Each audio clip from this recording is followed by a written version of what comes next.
Hello and welcome to Fireside History. Today we'll be discussing Mursili I. Mursili became king as a child. When he rose to the throne, the state was fairly strong, and yet it would likely weaken over the next few years. So that by the time he was an adult, he would have to put down a number of rebellions. And once the cursory rebellions, or one should say the typical rebellions by this point, were put down, Mursili turned his attention to a rather different sort of business, though similar in some ways. This time, it was not rebellion he would worry about, but rather completing his grandfather's business. Namely, that with Aleppo, the capital of the kingdom of Yamhad, as it called itself. Weakened by Hattusili, Mursili would set out against Aleppo in the words of one of his successors, he set out against Aleppo to avenge his father's blood. Hattusili had assigned Aleppo to his son to deal with, and to him the king of Aleppo made atonement. So, he conquered Aleppo, but then there would be greater things in mind for the Mesopotamian kingdoms.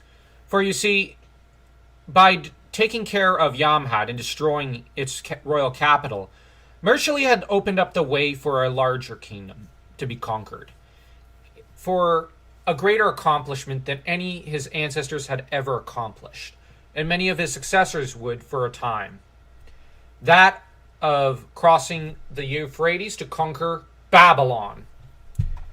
And here in Telepinu's proclamation, we have a description of this conquest. Subsequently, he marched to Babylon and he destroyed Babylon, and defeated the Hurrian troops and brought captives and possessions of Babylon to Hattusha.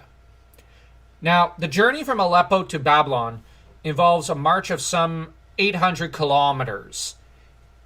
Now, this enterprise was completely unparalleled and engraved Mursili's name in the history books of the Hittites far more than what any of his grandfather's accomplishments did his name.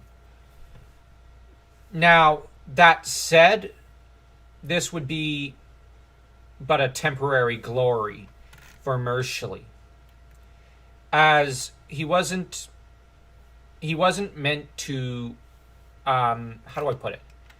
He wouldn't get the chance to enjoy it, for he'd be assassinated shortly after his return to Hattusha.